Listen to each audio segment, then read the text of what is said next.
ಉಪ್ಪ, ಖಾರ, ಹುಳಿ ಇವೆಲ್ಲ ಬೇಕನ್ಸಂಗಿಲ್ರ ನಮಗೆ.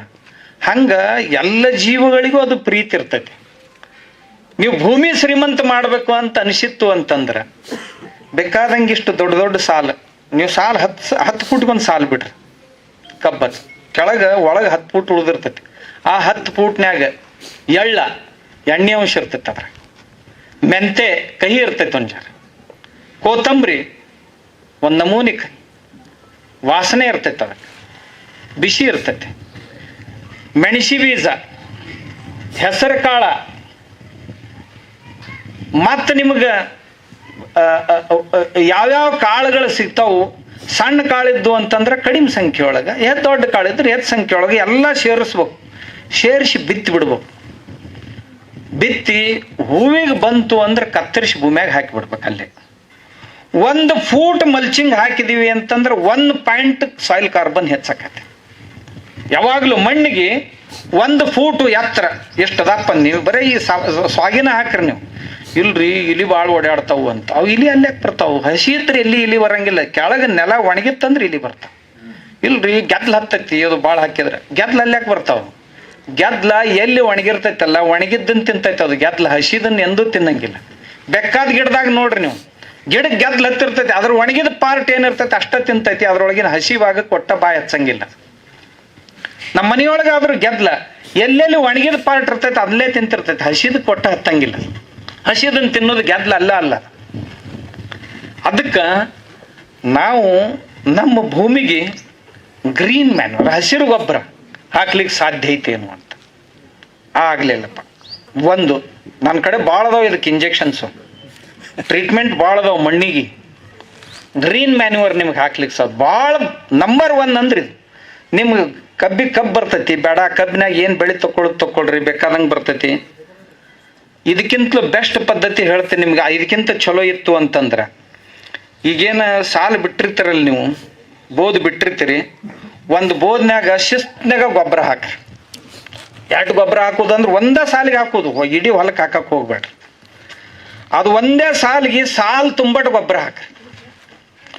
ಗೊಬ್ಬರ ಹಾಕಿ 2 ಕಡೆ ಮಣ್ಣು ಏರಿಸ್ರಿ. ಅದಕ್ಕೆ ಏರಿಸಿ ಬೇಕಂದ್ರೆ ಮ್ಯಾಲೆ ಮಲ್ಚಿಂಗ್ ಮಾಡಿಬಿಡ್ರಿ, ಒಳಗೆ ಡ್ರಿಪ್ ಲೈನ್ ಹಾಕ್ರಿ. ಹಾಕಿ ನೀವೇನು ಇದನ್ನು ನಾ ಹೇಳೋದು ಸುಮಾರು ಡಿಸೆಂಬರ್ ಸುಮಾರಿಗೆ, ಈ ತಿಂಗಳದಾಗ, ಈಗ ಹೋತಲ್ಲ ನಿನ್ನೆ. ಈಗ ಇಷ್ಟು ಮಾಡಿ ಮಲ್ಚಿಂಗ್ ಹಚ್ಚಿ ಅದ್ರೊಳಗೆ ನಿಮ್ಗೆ ಏನೇ ತರಕಾರಿ ತೊಗೋಬೇಕನ್ಸಿತ್ತು ಅಂದ್ರೆ, ಯಾಕಂದ್ರೆ ಕಸದ ಖರ್ಚು ಕಡಿಮೆ ಬರ್ಬೇಕಂತ ನಾ ಮಲ್ಚಿಂಗ್ ಹೇಳಕತ್ತೀನಿ ನಿಮ್ಗೆ. ಪೇಪರ್ ಮಲ್ಚಿಂಗ್ ಮಾಡಿ ನೀವು ಏನೇ ಹಾಕ್ರಿ, ತೆಗೆದು ಅದ್ರೊಳಗೆ ಹಚ್ಚಿರಿ. ಆ ಬೆಳೆ ಇಷ್ಟು ಫಸ್ಟ್ ಕ್ಲಾಸ್ ಬರ್ತೈತೆ. ನಿಮ್ಗೆ ಒಂದು ಜರ ಶಕ್ಕಿತ್ತು, ಇನ್ನೊಂದು ಜರ ರೊಕ್ಕ ಹೆಚ್ಚಿದ್ದು ಅಂತಂದ್ರೆ ಬೇವಿನ ಹಿಂಡಿ ಅದ್ರೊಳಗೆ ಒಂದು ಜರ ಸೇರಿಸಿ ಹಾಕಿಬಿಟ್ರಿ ಗೊಬ್ಬರದಾಗ. ಮಲ್ಚಿಂಗ್ ಹಾಕ್ರಿ.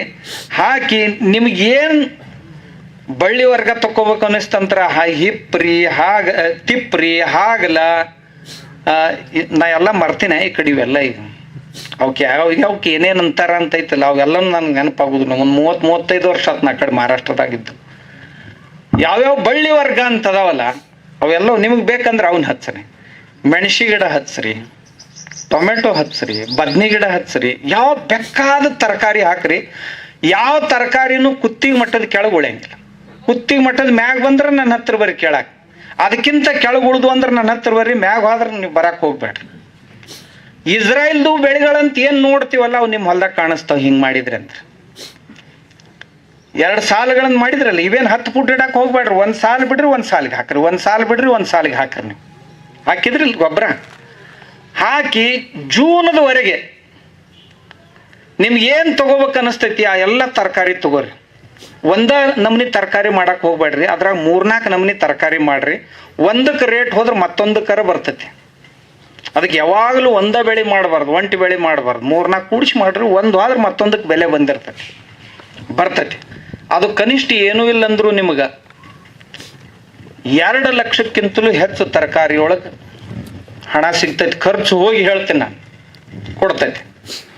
ಮುಂದೆ ಜೂನ್ ತಿಂಗಳು ಬಂದ ಕೂಡಲೇ 2 ಸಾಲಿನ ನಡು ಏನು ಕೆಳಗೆ ಇರ್ತೈತಲ್ಲ ಕೆಳಗಿಂದು, ಅದರಾಗ ಕಬ್ಬು ಹಚ್ಚಿಬಿಡ್ರಿ.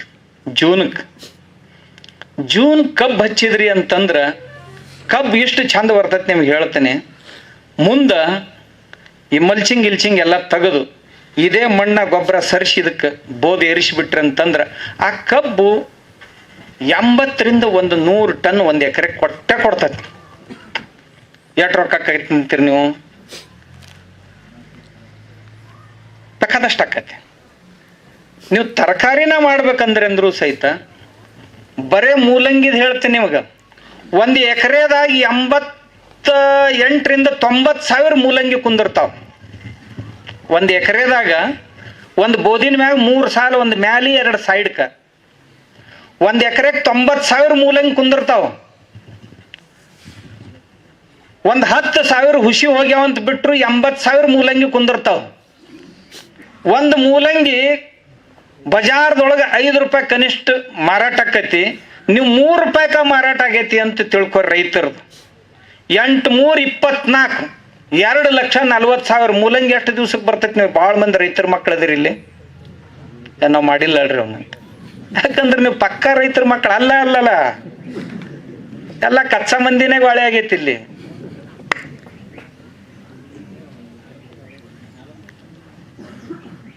ದೀಡ್ ತಿಂಗಳದಾಗ ಬರ್ತೈತಿ. 2 ತಿಂಗಳಂದ್ರೆ ಬಹಳ, 2 ತಿಂಗಳಂದ್ರೆ ಬಹಳ. ನಾನು ಒಂದು ಎಕರೆದಾಗ ವರ್ಷಕ್ಕೆ 100 ಬೆಳೆ ಬೆಳಿತೀನಿ. ಒಂದೇ ಎಕರೆದಾಗ ಒಂದು ಮನಿ ಐತಿ, ಅಲ್ಲಿ ಒಂದು ಸಣ್ಣ ಕೊಟ್ಟಿಗೆ ಐತಿ ಆಕಳದ್ದು, ಗೊಬ್ಬರ ಗ್ಯಾಸ್ ಒಂದೈತಿ, ಅದರಿಂದ ಹೊರಗೆ ಬರೋ ಸ್ಲರಿನ ಅದಕ್ಕೆ ಗೊಬ್ಬರ. ಆಮ್ಯಾಗ ಎಲ್ಲ ಪ್ರಕಾರದ ತರಕಾರಿ ಅದಾವ, ದೊಡ್ಡ ಕಾಳು, ಸಣ್ಣ ಕಾಳು, ಎಣ್ಣೆ ಕಾಳು, ಕ್ಯಾಶ್ ಕ್ರಾಪು ಎಲ್ಲ ಮಾಡಿ ಪ್ರತಿ ದಿವಸ ಮನೆಯವರು ಉಂಡು ಉಟ್ಟು ದಿನ 500 ರೂಪಾಯಿ ಕನಿಷ್ಠ ಬರ್ಬೇಕು. 300 ರಿಂದ 500 ರೂಪಾಯಿ ಬರ್ತೈತಿ. ಆಮ್ಯಾಗ ಒಂದು 30-40 ಟನ್ ಕಬ್ಬು ಬರ್ತೈತಿ ಒಂದು 10 ಕುಂಟೆದಾಗ. ಎಲ್ಲ ಕೂಡಿ ಎಲ್ಲ ಖರ್ಚು ಹೋಗಿ ಮನೆಯವರೆಲ್ಲ ಉಂಡು ಉಟ್ಟು 2 ಲಕ್ಷದ ಮ್ಯಾಗ ರೊಕ್ಕ ಕ್ಯಾಶ್ ಕೈಯಾಗ ಉಳಿತೈತಿ. ಆಮ್ಯಾಗ ಬದುವಿನ್ಯಾಗ ಶ್ರೀಗಂಧದ ಗಿಡಗಳನ್ನ ಹಾಕೀವಿ.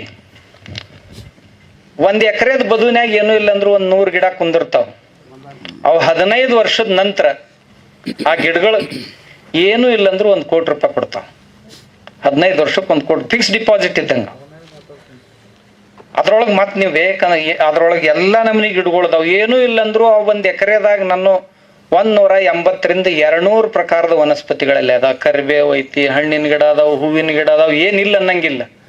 ಅತ್ಯಂತ ಸಮೃದ್ಧವಾಗಿ ಜೀವನ ಸಾಗಿಸ್ಬಹುದು. ಯಾಕಂತಂದ್ರ ನಾನು ಇಂಥದ ಗುಡ್ಡಿತ್ತು, ನಿಮ್ದು ಐತಲ್ಲಿ ಇಲ್ಲಿ ಇಂಥದ ಗುಡ್ಡಿತ್ತು, ಅದನ್ನ ಬುಲ್ಡೋಜರ್ ಹಚ್ಚಿ ನೆಟ್ಟಗೆ ಮಾಡಿ ಒಂದು ಜರ ಬೇರೆ ಕಡೆಯಿಂದ ಮಣ್ಣು ತಗೊಂಡು ಹೋದ ಹಾಕಿ ಅದನ್ನ ಹೊಲ ಮಾಡಿದ್ದೆ. ಆ ಹೊಲದಾಗ ಈಗ ಗಾದಿ ಮ್ಯಾಗ ಅಡ್ಡಾಡ್ದಂಗೆ ಆಕೈತಿ. ನಮ್ಮ ಹೊಲದಾಗ ಸಾಯಿಲ್ ಕಾರ್ಬನ್ನಿಗೆ 2 ರಿಂದ 3% ಐತಿ. ಏನು ಮಾಡ್ದೆ? ಏನೂ ಇಲ್ಲ. ಆಗಲೇ ಹೇಳಿದ್ ನಿಮ್ಗೆ 2 ಗೊಬ್ಬರ ಹಾಕೋದು. 3ನೇದ್ದು ಹೇಳ್ತೀನಿ, ಸಾಯಿಲ್ ಕಾರ್ಬನ್ ಹೆಚ್ಚು ಮಾಡ್ಬೇಕಾದ್ರೆ ಜೀವಾಮೃತ ಆಗಿರಲಿ ಅಥವಾ ಗೋಕೃಪಾಮೃತ ಆಗಿರಲಿ. ಜೀವಾಮೃತ ಅಂದ್ರೆ ಒಂದಿಷ್ಟು ಸಗಣಿ, ಒಂದು 10-20 ಕಿಲೋ ಸಗಣಿ, ಒಂದು 7-8 ಲೀಟ್ರ್ ಗೋಮೂತ್ರ, ಒಂದು 200 ಲೀಟ್ರ್ ನೀರು, ಅದ್ರಾಗ ಒಂದಿಷ್ಟು ಮಜ್ಜಿಗೆ ಹಾಕ್ರಿ, ಒಂದು ಕಿಲೋ ಬೆಲ್ಲ ಹಾಕ್ರಿ, ತಿರುಗಿಸ್ರಿ. ಒಂದು 5-6 ದಿನದಾಗ ತಯಾರಾಕತಿ. ತಯಾರಾತಂತಂದ್ರೆ 1 ಎಕರೆಗೆ ಬಿಡಕ್ಕೆ ಅಡ್ಡಿ ಇಲ್ಲ. ಇನ್ನು ಗೋಕೃಪಾಮೃತ ಇತ್ತು ಅಂತಂದ್ರೆ, ಗೋಕೃಪಾಮೃತ ಇದು ಆಕಳ ಈದ್ ಕೂಡ್ಲೆ ಮೊದಲನೇ ಸಗಣಿ ಏನು ಹಾಕ್ತೈತಲ್ಲ, ಆ ಸಗಣಿ ನೆಲಕ್ಕೆ ಬೀಳೋಕ್ಕಿಂತ ಮುಂಚೆ ತಕ್ಕೊಂಡು ಅದರೊಳಗಿಂದ ಸುಮಾರು 1 ತಿಂಗಳಿಗಿಂತಲೂ ಹೆಚ್ಚು ಪ್ರಕ್ರಿಯೆ ಐತೆ. ಅದು ಫರ್ಮೆಂಟೇಷನ್ ಮಾಡಿ ಅದರೊಳಗಿಂದ ಜೀವಾಣುಗಳನ್ನು ಬೇರ್ಪಡಿಸಿವಿ. ಆ ಬೇರ್ಪಡಿಸಿದ ಜೀವಾಣುಗಳನ್ನು ಪಂಚಗವ್ಯದಿಂದ ವೃದ್ಧಿ ಮಾಡಿ ಡೆವಲಪ್ ಮಾಡಿ ಈ ಗೋಕೃಪಾಮೃತ ತಯಾರು ಮಾಡ್ಯಾರ. ಈ ಗೋಕೃಪಾಮೃತಕ್ಕೆ ಏನಿಲ್ಲ, 1 ಬ್ಯಾರಲ್ ನೀರಿಗೆ 1 ಲೀಟರ್ ಹಾಕೋದು, 1 ಲೀಟರ್ ದ್ರಾವಣ, 1 ಕಿಲೋ ಬೆಲ್ಲ, 1 ಕಿಲೋ 1 ಲೀಟರ್ ಮಜ್ಜಿಗೆ ಎಷ್ಟು ಹಾಕಿ 5 ದಿವಸ ತಿರುಗಿಸ್ರಿ. ಒಂದು ಜರ ದಿವ್ಸಕ್ಕೊಮ್ಮೆ. 6ನೇ ದಿವ್ಸಕ್ಕೆ ನಿಮ್ಮ ಹೊಲಕ್ಕೆ ನೀವು ಸ್ಪ್ರೇ ಮಾಡ್ಬೋದು ಅಥವಾ ನೀರಿನ ಜೊತೆ ಬಿಡ್ಬೋದು.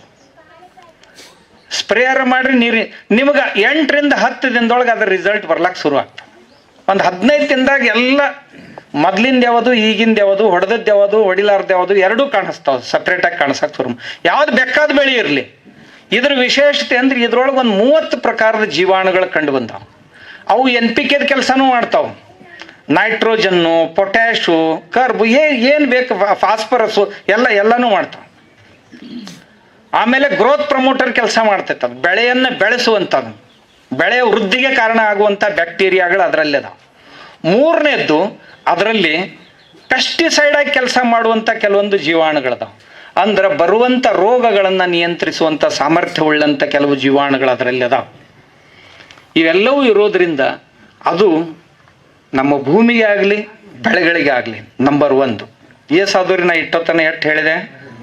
ಒಂದು, ಮೊದಲನೇದ್ದು ಹಸಿರೆಲೆ ಗೊಬ್ಬರ, ಎರಡನೇದ್ದು ಸಗಣಿ ಗೊಬ್ಬರ ಹೇಳೀನಿ, ಮೂರನೇದ್ದು ಜೀವಾಮೃತ ಆಗಿರಲಿ, ಗೋಕೃಪಾಮೃತ ಆಗಿರಲಿ, ಇನ್ನೊಂದು ಹೇಳ್ತೀನಿ